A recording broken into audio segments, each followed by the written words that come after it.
Just a formality, my mother said, not even looking up from her wine glass. Your grandfather always makes a production out of things. It was Thanksgiving weekend. The kind that smelled like roasting turkey and wood smoke and old arguments waiting to happen. My grandfather, we all called him Gramps, sat at the head of the table the way he always did, with that quiet authority that didn't need to announce itself. He had built his money slowly, carefully, the way people from his generation did, a small HVAC company in Kitchener, Ontario, that he'd started at 26 and sold at 62. He wasn't showy about any of it. He drove a 2009 Camry until the transmission gave out. That November, he handed each of his 4 grandchildren an envelope. Mine had a check inside, $25,000, made out to me, in his careful block printing, drawn on his account at TD Bank. My older brother laughed. He actually laughed and passed his envelope to my mother without even opening it all the way. "I'll let you handle this, Mom." My mother plucked it out of his hand like it was a used tissue. "Your grandfather means well," she said to him, loud enough for Gramps to hear. "But these accounts were consolidated years ago. This is symbolic." Gramps looked at her. He didn't say anything. He just looked at her the way you look at someone when you've already decided something and you're just waiting to see if they'll realize it on their own. I kept my envelope. I want to be clear about something. I was not the favorite grandchild. That was never in question.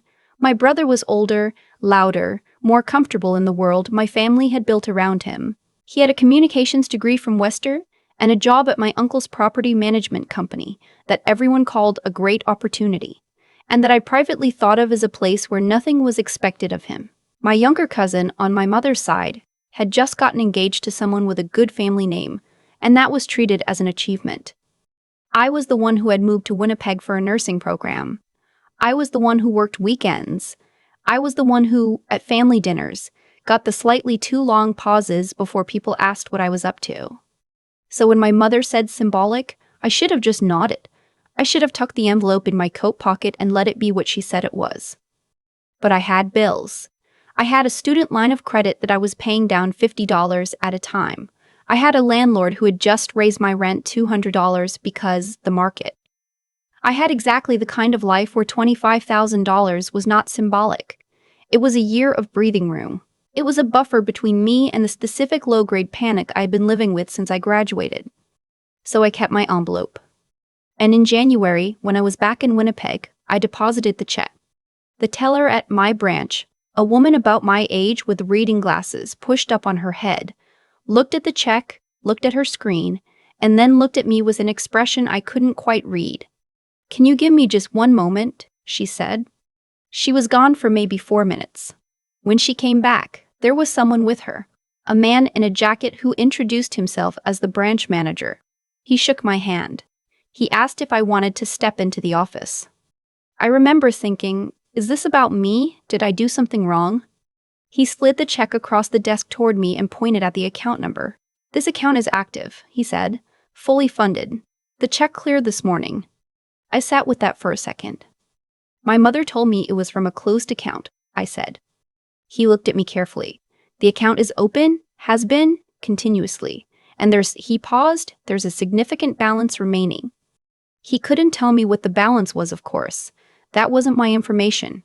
But the way he said significant made my chest go tight in a way I didn't know how to describe then and still don't now. I called Gramps that night. He picked up on the second ring, which was unusual, because he usually let things go to voicemail and called back at 7:30 like clockwork. "You deposited it," he said. It wasn't a question. "I did. Gramps, what's in that account?" There was a long pause, not an uncomfortable one, the kind of pause that felt like someone choosing their words because the words mattered. "You were always going to be the one who asked," he said finally. He didn't tell me everything that night, but he told me enough. There was a trust. He had set it up when my mother was still married to my father, before the divorce, before the years that followed. It was structured to distribute to his grandchildren when they turned 25. I had turned 25 in August. My brother had turned 25 3 years before me. "Did my brother get a distribution?" I asked. "He should have," Gramps said. "That was the intention." "But did he?" Another pause. I don't know what happened to it after it left me. I am not a dramatic person. I want to say that clearly because what I did next might sound dramatic, and I need you to understand it didn't feel that way. It felt methodical. It felt like doing my job, which is what I do when things are scary. I make a list, I gather information, I don't act until I know what I'm acting on. I called a lawyer. Not a family lawyer, not someone referred to me through my aunt or my mother's book club.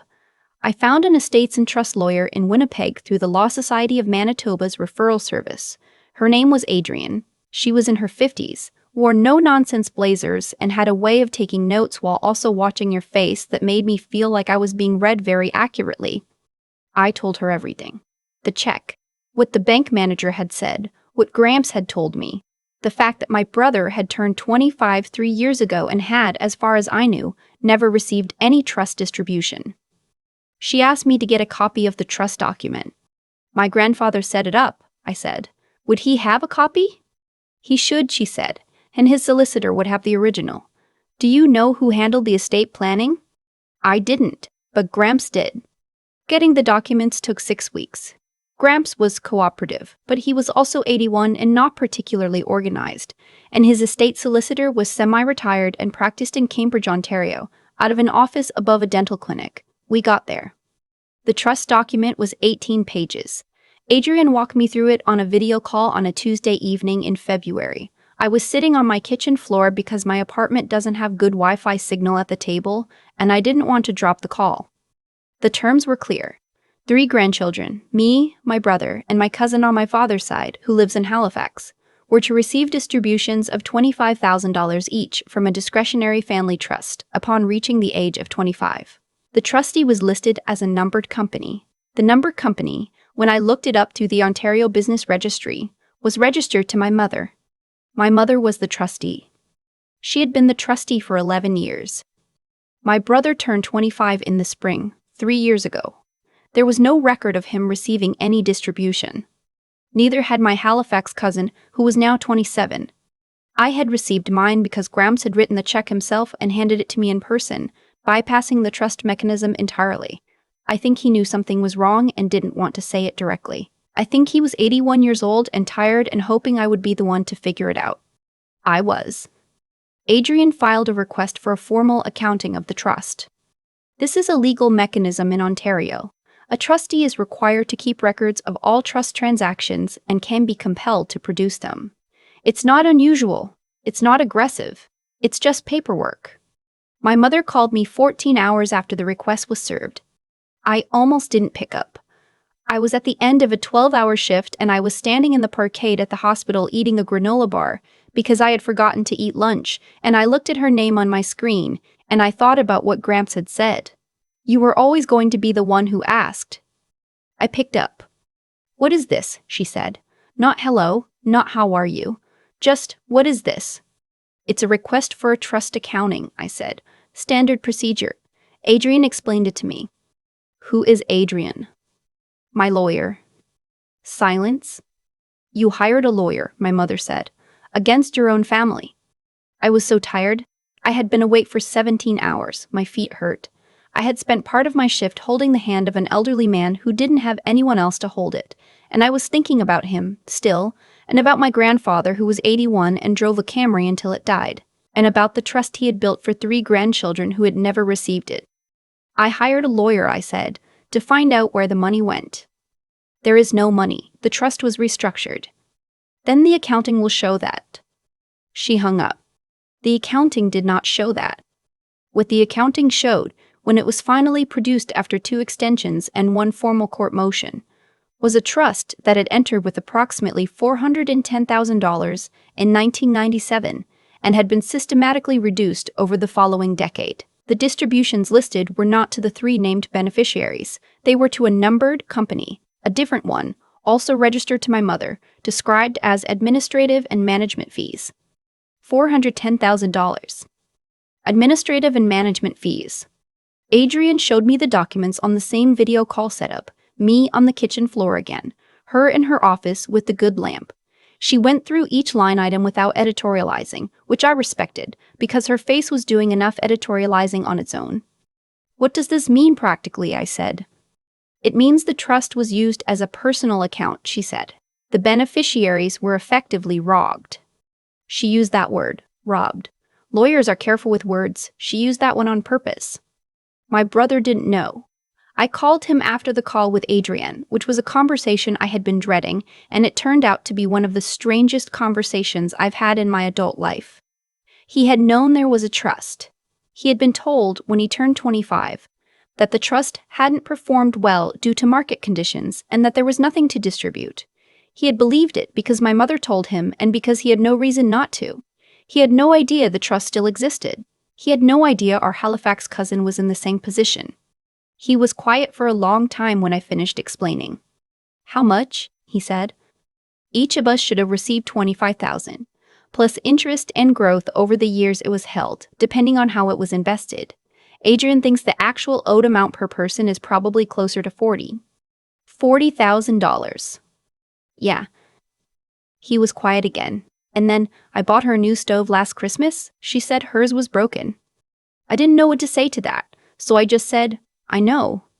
My cousin in Halifax, Vaughn, 30, works in marine biology research, sends me memes about sea creatures sometimes, found out the same week. He was less shocked than I expected and angrier than I expected, which I think is just who Vaughn is. He had been planning to use the trust money to help with a down payment on a house in Dartmouth. He had been waiting until he sorted out the trust paperwork, which my mother had been telling him for 2 years was in process. The three of us had a group call. Vaughn had already talked to a lawyer of his own. "There's a name for this in trust law," Vaughn said. He had clearly been doing research. "Breach of fiduciary duty. And if the intent was to misappropriate, it can also be fraud." "That's a big word," my brother said. "It's the accurate word," Vaughn said. "I will not walk you through every step of what followed because it took 14 months, and if I describe it in real time, it will feel like those 14 months, which felt like being slowly pressed flat under something very heavy. What I will tell you is the shape of it. There was a civil proceeding, my mother's lawyer, and she had a very good one, which told me something, argued that the management fees were legitimate, that she had been compensated for administering the trust, that there was discretion built into the trustee role. Adrian argued that discretionary authority does not include self-dealing, that no trustee compensation had been agreed upon in the trust document, and that the pattern of withdrawals was not consistent with any legitimate administrative function. There was a point, about 8 months in, when my mother called me on a Sunday and asked if we could talk. I said yes. I drove to my parents' house in Kitchener. I was home for the March break, visiting Gramps, and I sat at the kitchen table and my mother sat across from me and my father hovered in the doorway doing that thing he does, where he wants to leave but feels like he should stay. "I want you to understand," my mother said, "that I did what I thought was best for this family." "Best for this family," I repeated. "Your grandfather's money was going to cause problems. I'd seen it happen. Money like that, split between children who don't know how to handle it, it creates conflict. So you took it. I managed it. Into your own company." She looked at me for a long moment. Not with guilt, exactly. With something more complicated than guilt. Something that looked almost like genuine conviction. "I did what I thought was right," she said. "I'm sure you did," I said. "But what you thought was right wasn't what the law says is right. And it wasn't what Gramps intended. And it wasn't what we deserved." I stood up. My father stepped back from the doorway to let me pass. "I'm not doing this to punish you," I said at the door. "I'm doing this because you took something that wasn't yours to take. And I needed to know that I'm the kind of person who doesn't let that go." The settlement came in October. All three of us, me, my brother Vaughn, received compensation from the trust remainder and from my mother's personal assets, with additional amounts calculated for interest and the time value of the wrongly withheld funds. I am not going to say the exact number, because it's an assigned agreement and also because I don't think the number is actually the point. My mother's trusteeship was terminated. She was removed from any ongoing role in Gramps' estate planning at his explicit request. She and I have not spoken since that Sunday at the kitchen table. My brother and I are fine for the most part. It's a different kind of fine than we had before, because now we've both looked at something true together and you can't unsee it. But he's called me more in the past year than he did in the 5 years before that. So I think we're building something from a better foundation. Vaughn put his settlement toward a house in Dartmouth. He sent me a photo of the front door when he got the keys. It was red. He sent it with the caption, sea creature memes sent from my actual house. I cried embarrassingly at my kitchen table. Gramps came for Christmas this year. He drove up in the Camry's replacement, a 2022 Corolla that he is already talking about driving until it gives out. He sat at the head of my brother's table. We did it at my brother's place this year. And he was quiet in the way he's always been quiet. The kind of quiet that doesn't need to fill itself with noise. After dinner, he found me in the kitchen doing dishes, and he stood beside me and picked up a tea towel and just started drying. We didn't talk about any of it. We talked about the Corolla's fuel economy and whether my brother had over-seasoned the stuffing. He said he thought it needed more sage. I said I thought it was fine. Before he left, he hugged me at the door. "You were right to ask," he said into my shoulder. "I know," I said. "I'm sorry I didn't say it more clearly." "You said it clearly enough." He drove away in the Corolla, into a January night, taillights disappearing around the corner. I stood at the door a minute longer than I needed to. That's the thing about asking the questions that need asking. You don't always get the answer you wanted. Sometimes you get the answer that was always true, just hidden. And you have to decide what you're going to do with true things once you know them. I decided I was going to keep them, even when they were hard, especially then. The check I deposited was for $25,000. The amount that mattered was never the number. It was the question underneath it. The one I asked when no one else did. When everyone else dropped their envelope into the fire or handed it back without looking. I kept mine. I always intended to. I think about the moment my brother laughed and handed his envelope back without opening it. Not because I blame him. I don't, not anymore. But because I understand now what that moment actually was. It wasn't indifference, it was trust. He had been taught, over years and years of small corrections and dismissals, to trust that the people above him knew better. That questioning things was embarrassing. That the money wasn't real, so neither was the question. I was taught the same things. I just didn't absorb them the same way, and I'm still not entirely sure why. What I do know is that the outcome of this whole thing, the accounting, the settlement, Vaughn's red front door, my brother calling me more in 1 year than he had in 5, none of it happened because of luck. It happened because of a sequence of choices, each one building on the last. I kept the envelope. I asked the question. I found Adrian. I called Vaughn. My brother, when I told him the truth, chose to believe me instead of protecting the version of events he'd been handed. Every single step required someone to decide that the truth was worth the discomfort of looking for it. That's the part I want to sit with, because I think it matters more than the dollar amount. Doing the right thing, in this story, wasn't a grand gesture. It was a series of quiet, unglamorous decisions made while tired, while scared, while eating a granola bar alone in a hospital parkade. Integrity, real integrity, not the kind people perform at family dinners, looks a lot like that. Like doing the boring, careful, uncomfortable thing because you've decided you're the kind of person who does. And then there's what Adrian did. The way she read the trust document, line by line, and explained it to me without condescension. The way she knew exactly which legal mechanism to use and why. That kind of knowledge doesn't arrive by accident. It's built, slowly, through years of paying attention. I was a nursing student who barely had time to eat lunch, and I still went and found someone who knew more than me, and I listened to her. That willingness, to admit what you don't know, to go find the person who does, to take the information seriously instead of letting it overwhelm you, that's its own kind of intelligence. It's not about being the smartest person in the room. It's about knowing that the room is bigger than you thought and being willing to walk into it anyway. But the part that stays with me most is Gramps, 81 years old, standing beside me at the sink, drying dishes. He had known something was wrong for years. He had structured the trust carefully and watched it disappear, and at the end he had written 3 checks by hand and delivered them in envelopes at Thanksgiving because it was the only tool he had left. He was working around something he couldn't confront directly, and he was counting on one of us to ask the question he couldn't bring himself to ask. That took its own kind of courage. Quiet courage, the kind that doesn't look like courage from the outside. The kind that shows up as a man handing his granddaughter an envelope and hoping she's stubborn enough to keep it. I am. The check was for $25,000. What it cost me was 14 months of stress and difficult conversations and learning more about trust law than I ever expected to know. What it gave me back was something I didn't realize I'd been missing, the certainty that I will not let true things go unanswered just because answering them is inconvenient.